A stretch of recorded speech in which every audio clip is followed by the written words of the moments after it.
ఒకవైపు రాష్ట్రంలో మండు టెంట్లు మండిపోతూ ఉంటే మరొక వైపు రాజకీయం కూడా అంతే వేడిగా కొనసాగుతుంది. విశాఖ సంబంధించినంత వరకు దక్షిణ నియోజకవర్గంలో వాడి వేడిగా అయితే మాత్రం రాజకీయం సాగుతుందని చెప్పుకోవచ్చు. ఇదే అంశానికి సంబంధించినంత వరకు దక్షిణ నియోజకవర్గం వైసీపీ ఎమ్మెల్యే అభ్యర్థి అయినటువంటి సిట్టింగ్ ఎమ్మెల్యే వాసుపల్లి గణేష్ కుమార్ గారు ఉన్నారు. ఆయన అడిగి తెలుసుకునే ప్రయత్నం చేద్దాం.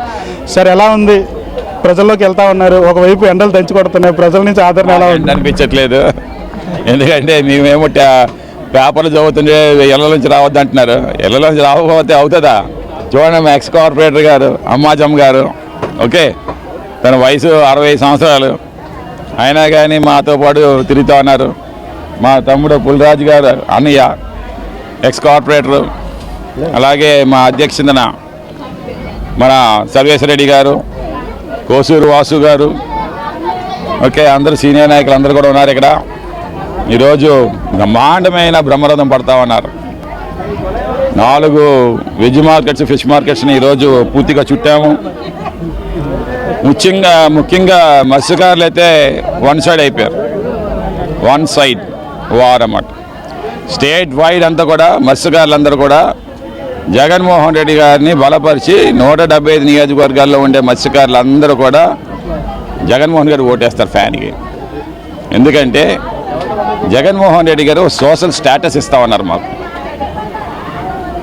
నేను అడుగుతా ఉన్నాను పవన్ కళ్యాణ్కి, మత్స్యకారులు అంటే ప్రేమ అని చెప్పేసి ఎన్నోసార్లు నీ మైకుల్లో చెప్పావు. నేను 21 ఎమ్మెల్యే ఒక ఎమ్మెల్యేకి ఒక సీట్ ఇచ్చావు మత్స్యకారికి. ఈ దక్షిణ నియోజకవర్గం మత్స్యకారులు అడ్డా, ఓకే, మరి 2 సార్లు నేను గెలుపొందాను. మరి అదేనే తెలుసుకొని మూగి శ్రీను అనుకోండి, మూగి శ్రీను ఎంతో డబ్బు ఖర్చు పెట్టుకునే 10 సంవత్సరాల నుండి. నీకు తెలుసు ఒక మత్స్యకారుడికి లక్షలు అంటే ఎలా ఉంటుందో. సుమారు ఒక 50 లక్షలైనా ఖర్చు చేసి ఉంటాడు కదా నువ్వు వచ్చినప్పుడు. నీ యొక్క ఫ్లెక్సీలు కట్టడానికి, కార్లు పెట్టడానికి అవన్నీ. అలాంటి నాయకుడికి మత్స్యకారికి ఎందుకు ఇవ్వలేదు? ఈరోజు వాడపల్లికి అసెంబ్లీలోని ప్రవేశించడానికి తలుపులు ఎందుకు మూసేశారు? మీ ఇద్దరును జగన్మోహన్ రెడ్డి గారు అయితే మాకేమో ఇచ్చారు కదా, మరి నువ్వెందుకు చంద్రబాబు నాయుడు నువ్వు టికెట్ ఇవ్వలేదు? జాలర్ కమిటీకి ఎందుకు ఒక టికెట్ ఇవ్వలేదు నువ్వు? జగన్మోహన్ రెడ్డి గారు పలాసలోనేమో సిద్దిరాపల్లిరాజుకి ఇచ్చారా జాలర్ కమిటీకి? అగ్నికుల క్షత్రియులకి ఇచ్చారే. ఇవన్నీ రాజ్యసభకు పంపించారు అగ్నికుల క్షత్రియుని, మోపీదేవ్ గారిని. ఎంత ప్లాట్ఫామ్ వేశారు. మాకేమో తోలు తీస్తాను, తొక్క తీస్తానని చెప్పేసి చంద్రబాబు నాయుడు మమ్మల్ని ఏమో నా ఎదురుగుంటే మా మత్స్యకారుల పెద్దలని తిట్టాడు. మాకంటే తోలు బాగా తీయను తెలుసా నీకు? ఇదిగో మా అక్క చెల్లెలు తోలు తీస్తున్నారు ఇక్కడ ప్రతి చాప్కిని. దాల్చుకుంటే నీ తోలు తీసేస్తాను. ప్రధానంగా ఏదైతే మీ నియోజకవర్గానికి సంబంధించినంత వరకు మీది హ్యాట్రిక్, అవతల వాళ్ళది రాజకీయ అవసరం. ఎవరు గెలుస్తారంటారు? ఈసారి చాలా ధీమాగా కనిపిస్తూ ఉన్నారు మీరు. జగన్మోహన్ రెడ్డి గారు యొక్క ఫేస్ వాల్యూ దగ్గర ఎవరు పనిచేయలేరు.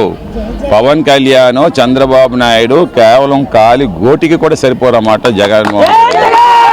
ఓకే, ఈరోజు ఎప్పుడైతే 3 పార్టీలు కొల్యూజివ్ పాలిటిక్స్ చేస్తున్నాయో, బీజేపీతో కలిశారో, మరింత క్షీణించింది వాళ్ళ గ్రాఫ్, పడిపోయింది. ఒకవైపు మీరు క్షీణించిందని చెప్తా ఉన్నారు, మరొక వైపు మీ పార్టీలో ఉన్న సీనియర్ నాయకులు, మీ వెంట ఉండేటటువంటి నాయకులు మిమ్మల్ని వదిలి వెళ్ళిపోయారు, పార్టీలో మాకు వాల్యూ లేదు, కనీసం సిట్టింగ్ ఎమ్మెల్యే మమ్మల్ని పట్టించుకోవట్లేదని ఆరోపణలు చేస్తున్నటువంటి పరిస్థితి. దీని విధంగా చూడొచ్చు అంటారు?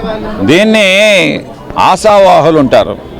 ప్రతి ఒక్కరు కూడా టికెట్ ఆశిస్తారు కదండి. ఎవరైనా సరే ఎదుగుదల కోసం ఆలోచిస్తారు. వాళ్ళు ఒక ఎమ్మెల్యే కావాలని ఆలోచిస్తారు. సో అందుకే పార్టీ వదిలేళ్ళి ఎమ్మెల్యే ఎక్స్పెక్ట్ చేశారు జనసేన పార్టీలోని. జనసేన ఏం చేసింది? మొండి చేయి చూపించింది, వాళ్ళతో డబ్బు ఖర్చు పెట్టించింది. పాపం ఏమో అన్యాయం అయిపోయారు అన్నమాట. ఇప్పుడు తిరుగుముఖం పడతా ఉన్నారు. మళ్ళీ మాతోటేమో సంప్రదింపులు చేస్తూ ఉన్నారు, పార్టీలో ప్రవేశం కల్పించండి అని చెప్పేసి. ఇది ఎవరో కూడా అసంతృప్తితో వెళ్ళే వాళ్ళు ఎవరు లేరు. జగన్మోహన్ రెడ్డి గారి నాయకత్వంలో అసంతృప్తి ఏంటంటే నాకు అర్థం కావట్లేదు. పేదల కోసం ఉండే పార్టీ ఇది. ఏ రాజకీయ నాయకుడైనా పేదల కోసం సర్వీస్ చేద్దామని సరే రాజకీయంలోకి వస్తాడు. మరి అలాంటప్పుడేమో జగన్మోహన్ రెడ్డికి ఉద్దేశాలు ఎందుకు వెళ్తారంటే అప్లిఫ్ట్మెంట్, వాళ్ళకి రాజకీయ భవిష్యత్తు కోసం. ఆ రాజకీయ భవిష్యత్తు ఏమో తలుపులు వేసాడు పవన్ కళ్యాణ్. ఇక్కడేమో ఇక్కడ టికెట్ ఏమో కంపల్సరీగా జనసేనకు అని చెప్పి వెళ్ళారు. కందుల నాగరాజు గారు కానీ, సాదిక్ కానీ, ఇలాంటి వాళ్ళు అన్నమాట ఈ ఇద్దరును. సో ఈరోజేమో వాళ్ళు మళ్ళీ తిరిగిముఖం పడతా ఉన్నారు. సో మాకు అంతకంటే స్ట్రాంగ్ లీడర్షిప్ ఇక్కడ ఉంది. ఇంకానా ఎగ్జిస్టింగ్ ప్యారలల్ లీడర్షిప్ చాలా ఎక్కువ ఉంది.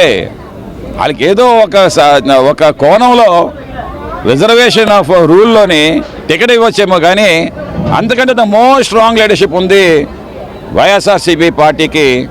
ఒక పిరమిడ్ స్ట్రక్చర్ తయారు చేశారు జగన్మోహన్ రెడ్డి గారు. మండల అధ్యక్షులు, క్లస్టర్ ఇన్ఛార్జెస్, గృహ సారథులు, తర్వాత ఏమో booth level committees, booth level conveners, ఇవన్నీ కూడా ఎంత స్ట్రాంగ్ నెట్వర్క్ ఎక్కడ ఉండదు కదా.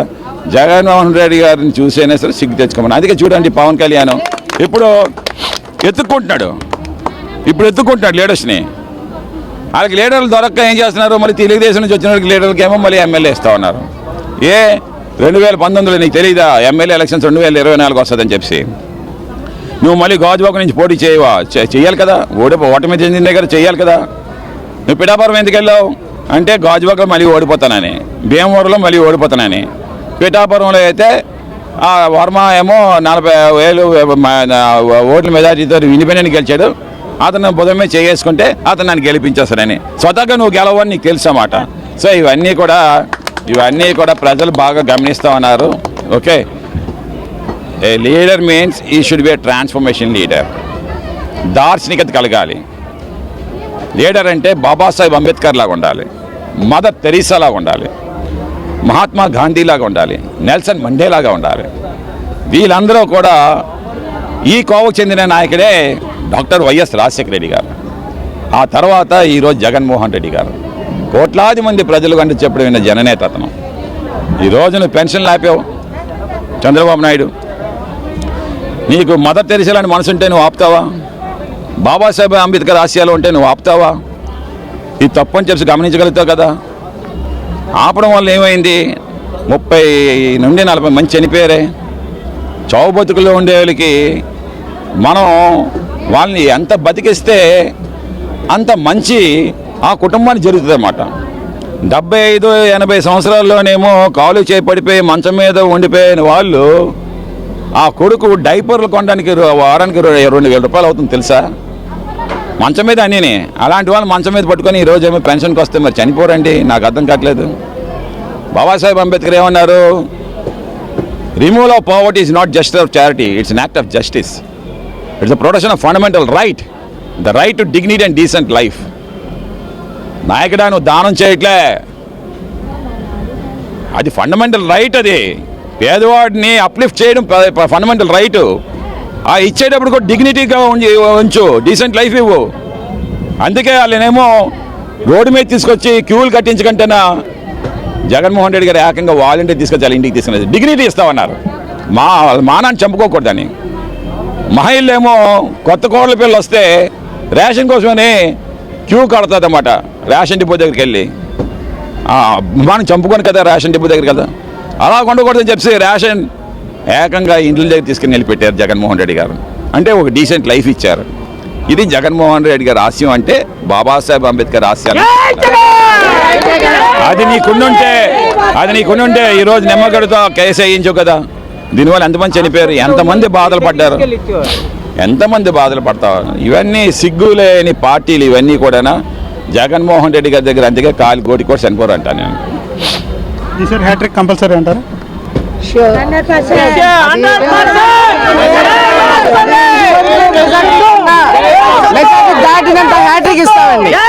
చెప్పండి సార్ మీ కామెంట్. ఈసారి హ్యాట్రిక్ కంపల్సరీ అంటారు. నేను చెప్తే ధీమా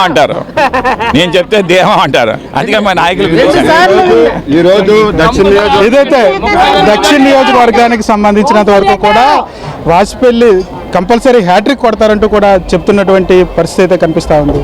కెమెరా పర్సన్ రాజారావుతో భరత్, అక్షర్ శిల్పం, విశాఖపట్నం. మరిన్ని కథనాల కోసం సబ్స్క్రైబ్ చేసుకోండి మీ అక్షర శిల్పం.